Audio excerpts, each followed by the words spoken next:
Hello दोस्तों, आप सभी का हमारे इस आंसर राइटिंग बैच में स्वागत है।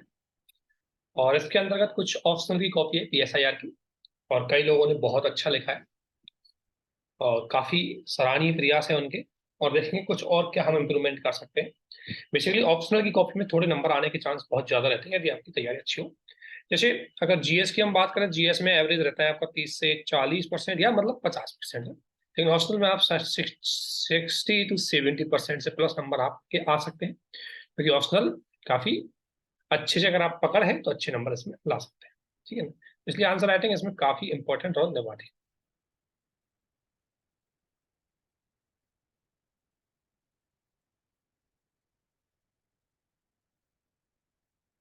ठीक है, तो हम देखते हैं किसी को भी है इसमें। एक मिनट। ओके। ओके। अब यहाँ है कि भारत में ये क्वेश्चन था, ये आपके हॉस्टल के अंतर्गत आईजीपी पार्ट से लिया गया था, पेपर फर्स्ट के अंतर्गत। भारत में सत्ता के विकेंद्रीकरण और पंचायतों तथा नगर पालिकाओं के कामकाज पर 73वें और 74वें संविधान संशोधन के प्रभाव का मूल्यांकन कीजिए। ये जीएस 2 में भी आता है और ऑप्शनल में भी आता है। जीएस 2 एंड ऑप्शनल में भी आता है, ऑप्शनल पीएसआईआर। ठीक है, तो लोकल गवर्नमेंट का क्वेश्चन है, तो इसकी स्टार्टिंग देखते हैं। भारत में सत्ता का विकेंद्रीकरण और पंचायत और नगर पालिकाओं के कामकाज को सरल और सुविधाजनक बनाने के लिए, ये बिल्कुल स्टार्टिंग को हम मैं ये बोल सकता हूँ स्टार्टिंग ठीक है वैसे, लेकिन अगर आप ऑप्शनल की बात कर रहे हो और थोड़ा सा इसको और जोड़ सकते हैं कि सहभागी लोकतंत्र एवं गांधीवादी सिद्धांतों को व्यवहारिक रूप देने हेतु 74वां संविधान संशोधन किया गया। तो आप मतलब इसमें तो बहुत सारे कीवर्ड्स यूज कर सकते हो। पार्टिसिपेटरी डेमोक्रेसी है, गांधीवादी, जो गांधी का मुख्य टारगेट था कि लोकतांत्रिक का जो लोकतांत्रिक विकेंद्रीकरण हो वो, या ग्रामीण आत्मनिर्भरता वाली बात हो, तो वो सारी चीजें सुप्रीम कोर्ट ने, सॉरी सारी चीजें संविधान संशोधन के 73वें जो संविधान है उसमें ये प्रोविजन किए गए थे। तो उनके आधार पर आप इसकी स्टार्टिंग चाहो तो थोड़ा सा स्पेसिफिक बनाने के लिए, क्योंकि ये जो चीजें हैं, क्योंकि ये चीजें हैं एक्चुअली में ये सेंटेंस में क्वेश्चन में दी हुई है, तो इनको रिपीट ना करें। इससे अच्छा है कि अगर आपके पास, ये भी अच्छा है लेकिन अगर आपके पास विकल्प है तो और अच्छे शब्दों का चयन आप कर सकते हैं। ठीक है, अब ये बात ठीक है। क्वेश्चन देखो, 73वें और 74वें संविधान संशोधन के प्रभाव, अब आपको फोकस करना है उनके 73वें 74वें संविधान संशोधन की जो प्रोविजन है वो तो थोड़े बताने हैं संक्षिप्त में, लेकिन उनके जो प्रभाव है, चाहे राजनीतिक प्रभाव है, चाहे आर्थिक प्रभाव है, चाहे महिला सशक्तिकरण का प्रभाव है ना, चाहे ग्रामीण आत्मनिर्भरता का प्रभाव है, तो वो आपको मुद्दे भाई उनको जरूर बताना है। तो मेन बात ये है। तो चलो ये ठीक है, 11वीं 12वीं और आर्टिकल 40 ये ठीक है ना, और लोकतांत्रिक विकेंद्रीकरण हो, ठीक है, ये ठीक है। चलो, संविधान द्वारा प्रदत्त अधिकार,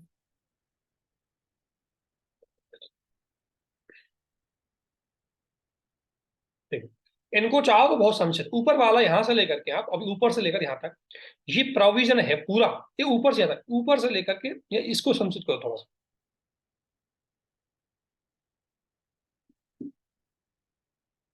क्योंकि ये क्वेश्चन की मेन मांग नहीं है, प्रश्न की मेन मुख्य मांग नहीं है। ठीक है, क्योंकि प्रश्न की मांग नहीं है तो उसको एग्जैजरेट हमें करना चाहिए। हाँ ये है। अब आपको प्रभाव प्रभाव बताने हैं। प्रभाव, प्रभाव का एक पार्ट ये होता है, कहीं ना कहीं उपलब्धि भी एक प्रभाव का ही पार्ट होती है। तो बताए महिला भागीदारी का अनुपात में बढ़ी है ना, महिला भागीदारी, ठीक है, ये ठीक है, पॉइंट है, ये भी ठीक है। ठीक है, अब देखो, अब प्रभावों को, अब देखो ये गलती होती है हमसे क्वेश्चन में, ये जो चीज है देखो ये है प्रश्न की मैं मांग है,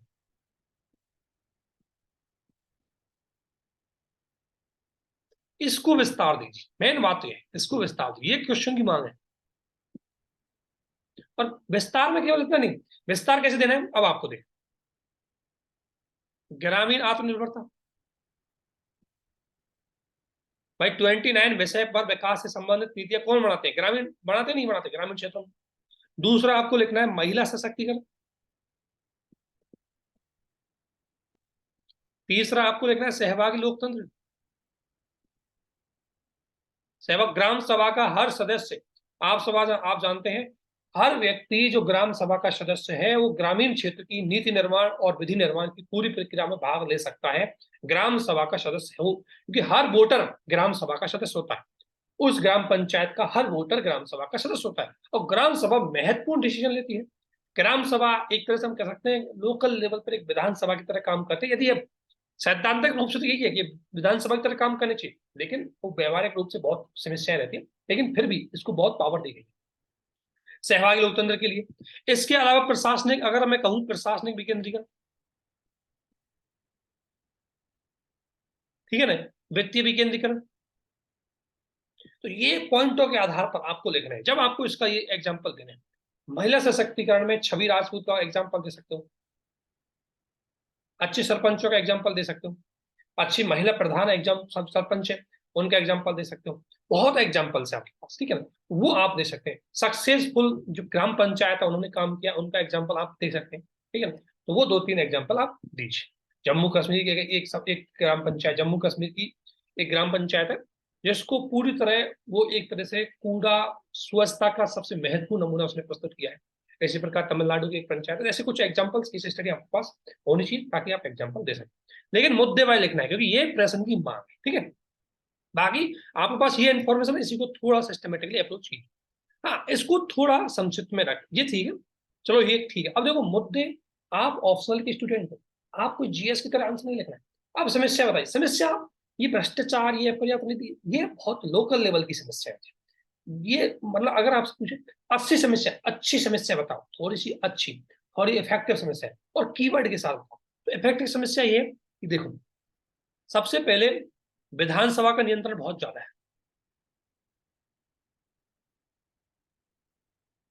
ठीक है। प्रशासनिक विकेंद्रीकरण नहीं हो पाया, व्यवहारिक नहीं हुआ। वित्तीय निर्भरता, ठीक है ना, वित्तीय निर्भरता। इसके अलावा एक ये हो गया कौन, वित्तीय निर्भरता। और समाज के जो कल्याणकारी नीति हैं, अगर मैं समाज, एक प्रशिक्षण, एक कह सकता हूँ,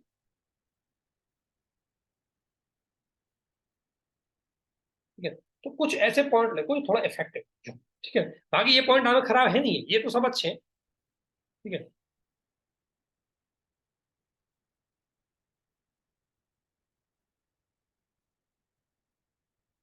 इतना बड़ा आप कंफ्यूजन कभी नहीं लिखा एग्जाम, ध्यान रखना। इसको संक्षिप्त करो, बिल्कुल छोटा सा, और संक्षिप्त करो इसको, और लिखो भाई कि देखो, जो स्थानीय गवर्नमेंट होती है वो, ध्यान रखना, संघीय ढांचे का सबसे निम्नतम स्तर होता है। तो स्थानीय गवर्नमेंट लोकतंत्र, आधारभूत लोकतंत्र की जड़ होती है, और इसलिए इसका अच्छी तरीके से कार्य करना हमारे लिए अति महत्वपूर्ण होता है। इसलिए इसके प्रशासनिक, राजनीतिक और वित्तीय विकेंद्रीकरण को सफल बनाने का पूरा प्रयास करना चाहिए। तो इसके निष्कर्ष को थोड़ा संक्षिप्त लिखो और इफेक्टिव लिखो,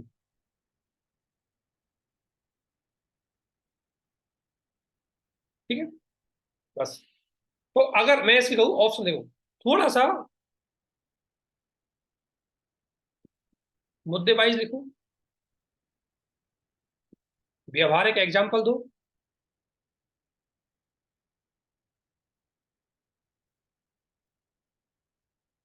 ठीक है, और मुख्य मांग पे फोकस करो,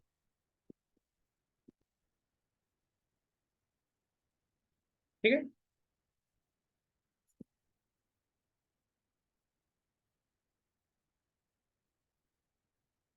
ये आइए GS2 के अंदर, भारत श्रीलंका न केवल वर्षों पुराना मित्र है, पूर्ववर्ती कथन की आलोचना में, मतलब अगर कोई स्टेटमेंट दिया है तो आपको अगले स्टेटमेंट को जस्टिफाइड करना है इस तरीके से, इस तरीके से, ठीक है। ये पूर्ववर्ती ये जो कथन है इसके अंतर्गत जो आर्थिक संकट आया था अभी श्रीलंका में, तो उसके बारे में आपको थोड़ा सा बताना था। तो देखते हैं क्या स्टार्ट।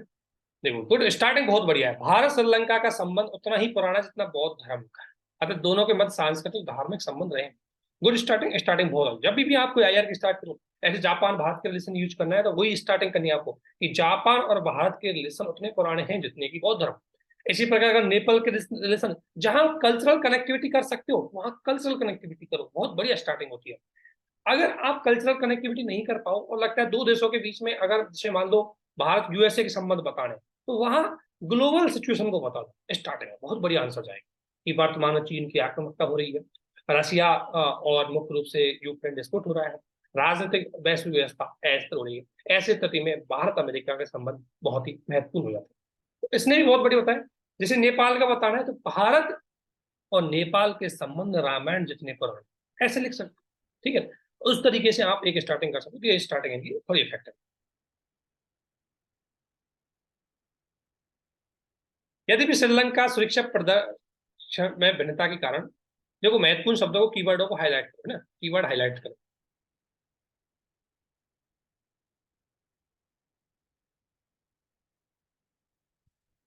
जैसे तमिल समस्या, सामरिक रूप से चीन की ओर झुकाव, ये ठीक है, ये तो रहता है। सुरक्षा प्रत्यक्षण मतलब दो देशों के बीच में कुछ सुरक्षा को लेकर के दोनों में एक तरह से कह सकते हैं असमंजस की स्थिति बनी रहती है, ठीक है।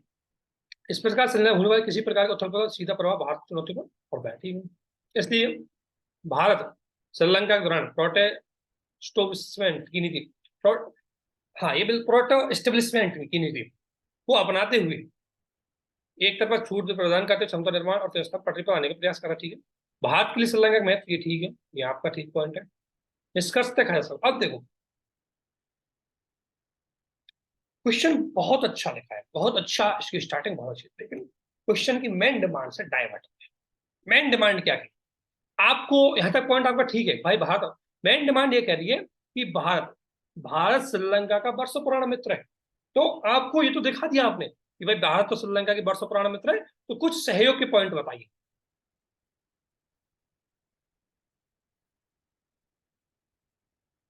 ठीक है ना। सहयोग के पॉइंट बताए, ठीक है। अब देखो कच्चा ताबू द्वीप भारत के बीच में डिस्प्यूट नहीं है, क्योंकि भारत ने इस कच्चा ताबू द्वीप को सौंप दिया है श्रीलंका के, ठीक है। अब आपको अगला बताना है, फिर अगला यहाँ यहाँ बताना है आपको श्रीलंका का आर्थिक संकट, ठीक है ना। और इससे पहले अगर चाहो तो श्रीलंका का महत्व बता सकते हो, ठीक है ना। और आर्थिक संकट, आर्थिक संकट को एक पैराग्राफ छोड़ा, और इसमें आर्थिक संकट है भारत की नीति,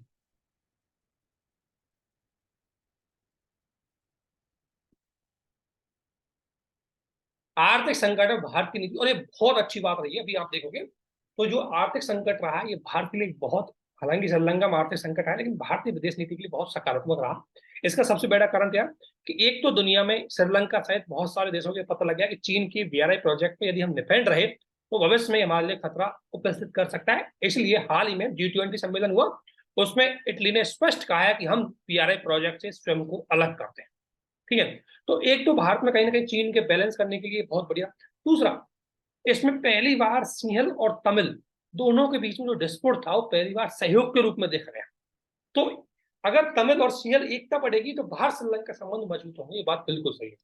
और तीसरा, भारत ने श्रीलंका की मानवता के आधार पर सहायता करके सॉफ्ट पावर का काम किया। तो इस तरीके से विदेश नीति में बहुत महत्वपूर्ण भूमिका रही भारत की इसमें।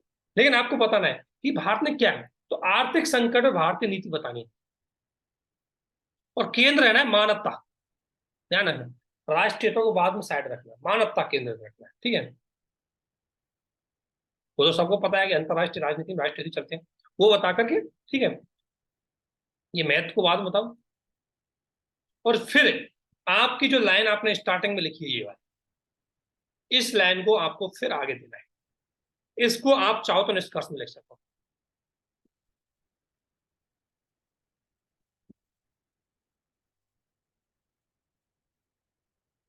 है ना। इसको निष्कर्ष में लिख सकते हो और निष्कर्ष में पड़ोसी प्रथम की नीति के साथ जोड़ते हुए बहुत महत्वपूर्ण काम कर सकते हो, ठीक है। तो इसमें अब यहाँ पड़ोसी प्रथम की नीति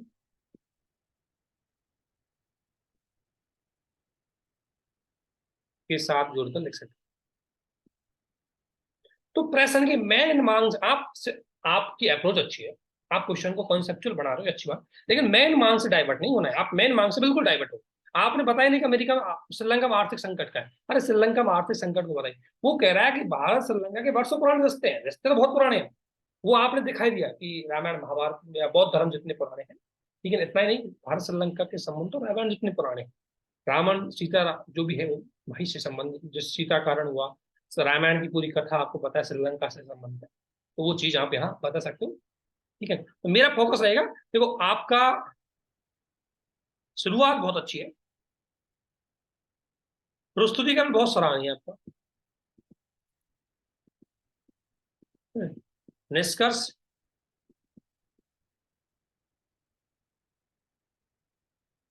निष्कर्ष थोड़ा फ्यूचरिस्टिक होना चाहिए, और प्रेसन की मेन मांग पे प्रेसन, ये बहुत इंपॉर्टेंट है।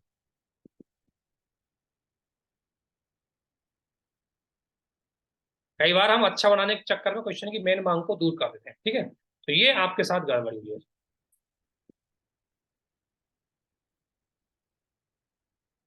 ठीक है,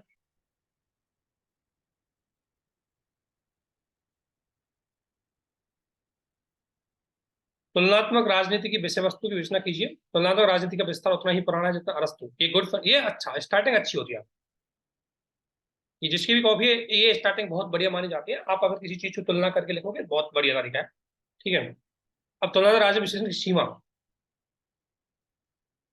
ठीक है, परंपरागत रूप से तुलनात्मक का विषय वस्तु के रूप में राज्य सरकारों, ठीक है, ये ठीक है, ये ठीक है, बिल्कुल अच्छी बात है। ये भी ठीक है, व्यवहारवादी पागम आ गया, ठीक है। ठीक है ना, आमंड पॉवेल का आ गया, ठीक है, ये भी ठीक है, ये भी ठीक है। अब तक ठीक है, अच्छा पॉइंट है, सभी आपने लिख दिए, क्योंकि आपसे तुलनात्मक राजनीति के अंतर्गत इस क्वेश्चन ने आपको स्पेसिफाई नहीं किया, आपको ट्रेडिशनल से लेकर के और पोस्ट मॉडर्न तक की सारी अप्रोच है वो आपको बताने, तो आपने अच्छा बताया, ठीक है। अब तुलनात्मक राजनीति की सीमाएं, वस्तुनिष्ठ मापदंड, अब देखो, ये आपने लिखा है भाषा विविधता, आधुनिक, ये पॉइंट ये आपने लिखा है, ये बहुत पॉइंट आपके बढ़िया है, मैं ये नहीं कहूँ, लेकिन इनको थोड़ा सा, इनको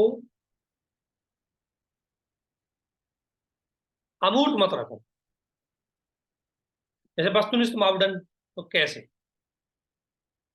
वो आपको बताना है, ठीक है ना। पर्याप्त सूचनाओं की कमी, जैसे चीन रूस तानाशाही का अध्ययन, ये बिल्कुल सही पॉइंट है, ठीक है। और निष्कर्ष में, निष्कर्ष में लिखता है कि तुलनात्मक राजनीति का महत्व क्या होता है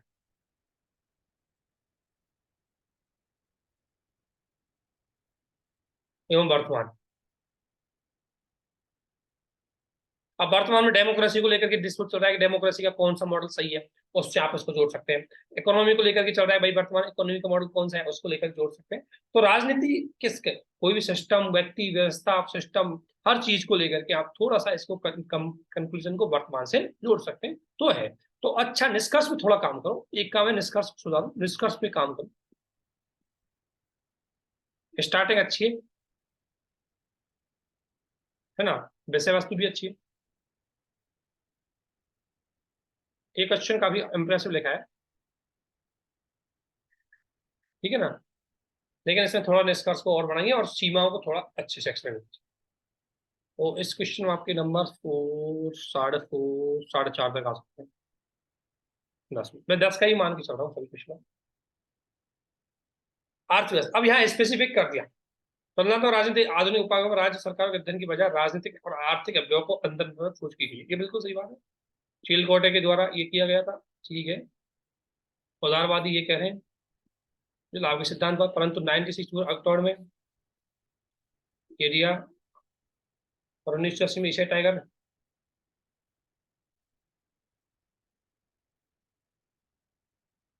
ठीक है। देखो, अब आप इकोनॉमी के जो आप इंटरनेशनल जो पॉलिटिक्स है उसके अर्थव्यवस्था वाले पागम की अगर हम बात करें, ये पॉइंट आपका ठीक है, ठीक है। और चिलकोटे ने राजनीतिक शास्त्र के विषय के रूप में, ठीक है, ये भी ठीक है, 3 3 अवयव है, ठीक है। अब उदारवादी तुलना, उदारवादी की तुलना बता दी, पूंजीवादी की तुलना बता दी, इसमें अब आपको ये पॉइंट भी ठीक है आपका,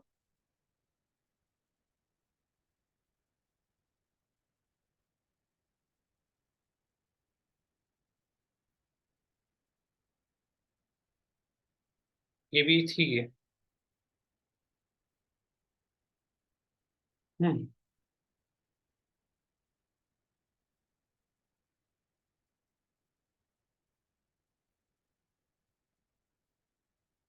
वर्तमान भूमंडलीकरण से जोड़ सकते हो थोड़ा सा इसमें, कि भाई वर्तमान भूमंडलीकरण के दौर में अगर हम आर्थिक राजनीति की तुलनात्मक अध्ययन करें तो एक तरह से कहीं ना कहीं अर्थव्यवस्थाओं में अंतर्निर्भरता और समावेशन एक जैसा हो ही गया है। तो कोई बेहतर निष्कर्ष इससे नहीं निकल पा रहा है कि कौन सी इकोनॉमी बहुत अच्छा अलग होती है, किस तरह की उसमें तुलना कर सकते हैं। लेकिन राजनीतिक अर्थव्यवस्था का जो आर्थिक उपागम है राजनीति का, वो कहीं ना कहीं नवोदारवादी चीजें हैं, मार्क्सवादी चीजें हैं। तो वर्तमान में अगर भूमंडलीकरण से थोड़ा सा जोड़ोगे तो आपको बढ़िया रहेगा। बाकी आपने सही पॉइंट लिखे हैं, इसमें ज्यादा कुछ है नहीं, क्योंकि ये थ्योरेटिकल पार्ट है। थ्योरेटिकल पार्ट में अगर आप स्टैटिक भी लिखोगे तो भी डायरेक्ट नंबर अच्छा।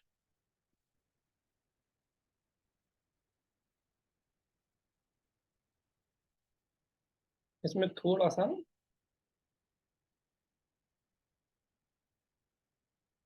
ठीक है, ये अच्छा है।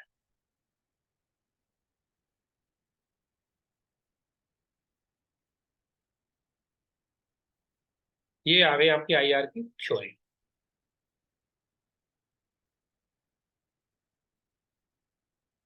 आदर्शवादी सिद्धांत ने अंतरराष्ट्रीय राजनीति को एक नया आयाम दिया। इसके अनुसार राज्य के बीच परस्पर सहयोग का संबंध है, यथार्थवादी सिद्धांत के विपरीत है। ठीक है ना? तो आपने अच्छा लिखा है,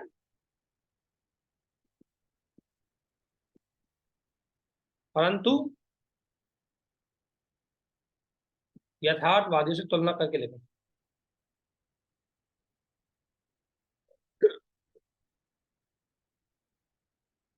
ठीक है, ये इसका आदर्श हो गया।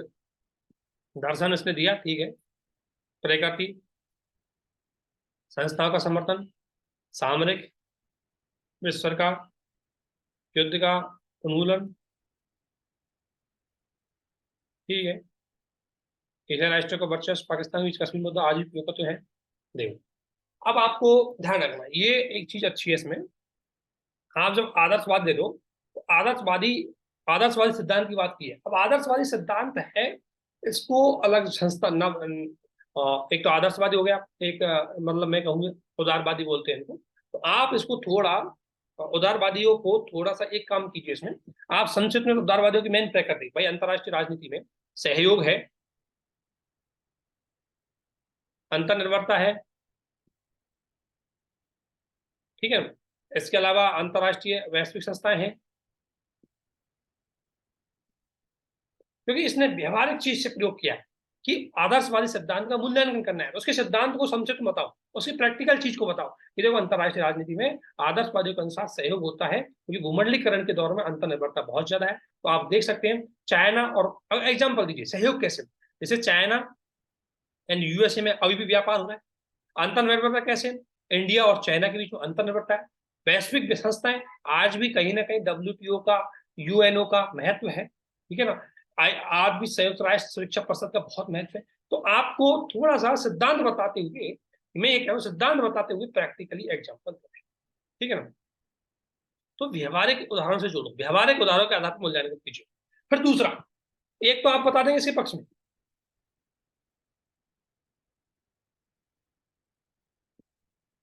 ठीक है ना। जैसे ये ठीक है, ठीक है, ये पॉइंट आपके ठीक है, बस सिस्टमेटिकली अप्रोच कैसे करनी हो ध्यान रखना। स्टार्टिंग में दोनों को कंपेयर करते ना, फिर आपको स्टार्टिंग बताना है कि आदर्शवादी सिद्धांत है, उदारवादी सिद्धांत है, जो मुख्य रूप से वैश्विक व्यवस्था की बात करता है, सहयोग की बात करता है, जो अंतर्राष्ट्रीय व्यवस्था को अराजकतापूर्ण मानते हुए उसमें विवाद निपटान तंत्र के रूप में काम करता है, जो कि वर्तमान इन रूपों में हम देख सकते हैं। ये रूप बता जाए, उसके बाद ये बिल्कुल सही बात है, पॉइंट भी अच्छे हैं आपको, लेकिन आपको कुछ तरीके से, ठीक है, देश सरकार का गठन। तो आपने ये पॉइंट लेके इनके प्रैक्टिकल एग्जाम्पल, लेकिन दूसरी ओर इसकी सीमाएं बतानी है कि नहीं। वर्तमान में रूस यूक्रेन डिस्पोट, इंडिया चाइना डिस्पोट उदारवादी सिद्धांत पे प्रश्न चिन्ह लगा, क्योंकि आज राष्ट्रीय हित, शक्ति संघर्ष और राष्ट्रीय हित सर्वोपरि है, और उसी पे ध्यान रखा जाता है, ठीक है ना। इसलिए रशिया यूक्रेन डिस्पोट पर यूएनओ कुछ नहीं करता है। वो एग्जाम्पल आपको दे रहे हैं, ठीक है ना। तो अब आपको थोड़ा उदारवाद की सीमाएं बतानी, ठीक है, उदारवाद की सीमाएं बतानी है ना।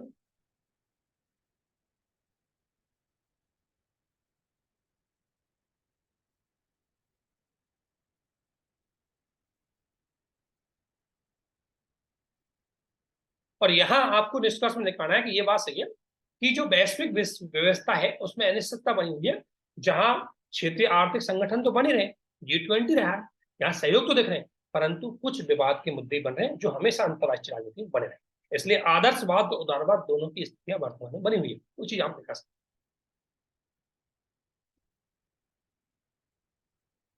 और यही एग्जाम्पल यथार्थवाद में जाएगा। यही जो निष्कर्ष है, जो आप आदर्शवाद का निष्कर्ष देखोगे, वही एग्जाम्पल आप यथार्थवाद का निष्कर्ष दे सकते हो कि भाई देखो, दोनों में संघर्ष चलता रहेगा लेकिन सहयोग भी है। ठीक है ना? तो दोनों को संतुलित बताओ। ठीक है।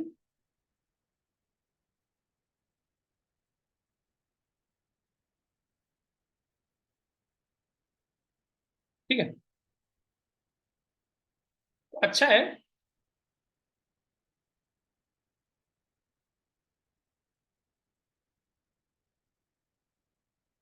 कहना है आपके पास पॉइंट सब है, लेकिन उसको थोड़ा विश्लेषण करते हुए क्या बात उनकी सही है तो उसको व्यवहारिक एग्जाम्पल दिए, क्योंकि उसने मूल्यांकन पूछा है, उसने सिद्धांत नहीं पूछे। उसने आदर्शवाद का मूल्यांकन पूछा था, तो वर्तमान वैश्विक स्थिति के बारे में आपसे जानना चाहता है कि वर्तमान वैश्विक स्थिति में क्या उदारवाद प्रासंगिक है या नहीं।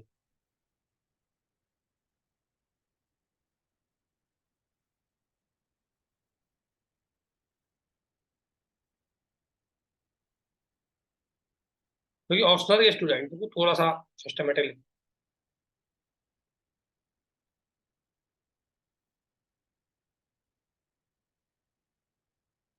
जैसे इसने लिखा है यथार्थवाद की, तो देखो यथार्थवाद आलोचना पूछे तो अदोन जी होता है। यथार्थवाद का बौद्धिक आधार ये दिया, ठीक है, ये ठीक है, स्टार्टिंग ठीक है आपकी।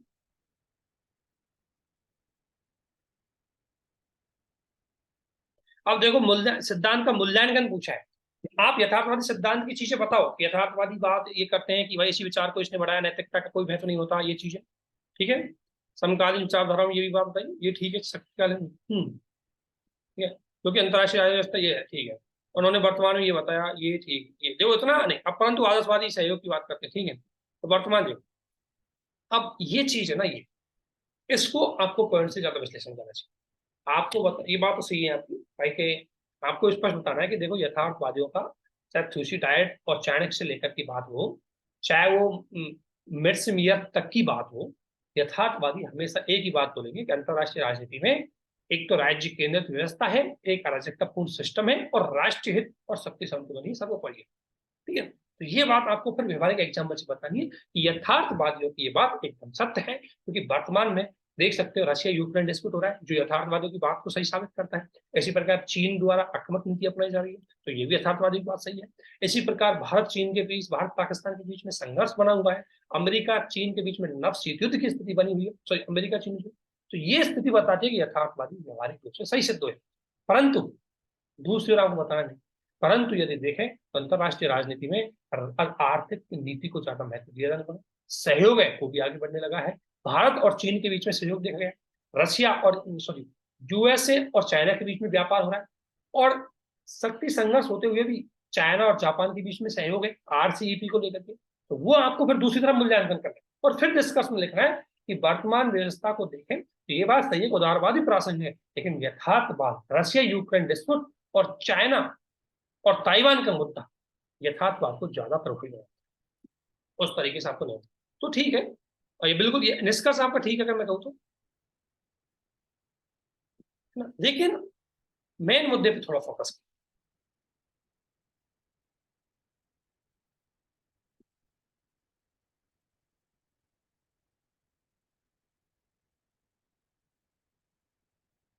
क्वेश्चन थ्योरी नहीं पूछता आपसे कि थ्यूसिडाइड्स ने क्या कहा, वो बहुत संक्षिप्त बताइए। क्वेश्चन की डिमांड रहती है प्रैक्टिकली कितना कनेक्ट कर पाए। थ्योरी तो आपको पता है कि अंतरराष्ट्रीय राजनीति में यथार्थवाद तीन चार बातें बोलेगा, कीवर्ड है उसके, नेशनल इंटरेस्ट हुए, शक्ति संघर्ष हुआ, इन पे बात करें। लेकिन आपको व्यवहारिक होना है कि कैसे सत्य सत्य साबित है, क्योंकि मूल्यांकन करना है ना आपको, तो उसकी बात सही भी दिखानी है, फिर उसकी सीमाएं भी।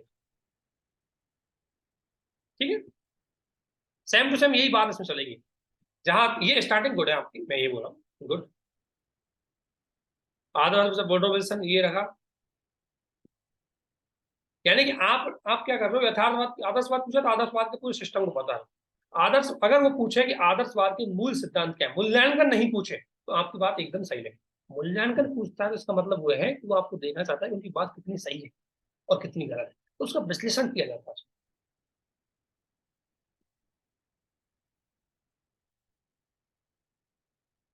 अब जैसे आपने देखो, अब आपने लिखा है इसमें कि भाई कार्ल ड्यूस का कोवेक मॉडल का विचार दिया जिसमें नागरिक समाज पार, तो आप कोवेक मॉडल को दीजिए। भाई देखो ये बात सही है कि जिस वर्तमान में अगर हम बात करें तो G20 सम्मेलन हुआ है, लेकिन उस G20 सम्मेलन विभिन्न प्रकार की मीटिंग्स हुई है, उन मीटिंगों में बहुत सारे एनजीओ, बहुत सारी सिविल सोसाइटी, बहुत सारी कंपनियों के जो वह है उनके आधार पर नीति डिसाइड हुई है, ठीक है। तो वो आप उस एग्जाम्पल को कनेक्ट कर सकते हो, जो आप बात बोलो उसको एग्जाम्पल से। अब ऐसे गणतंत्र उदारवादियों में हमेशा यूरोपीय लोगों में यूरोपीय सहयोग है, ठीक है। इसी प्रकार जो आप बात बोल रहे हो नॉन जीरो की बात ही, तो मैं कह रहा हूँ ये निष्कर्ष आपका, निष्कर्ष निष्कर्ष आपका अच्छा है,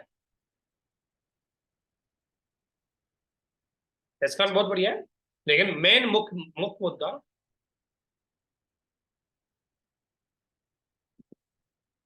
आदर्श सिद्धांतों का व्यवहारिक मूल्यांकन करना है।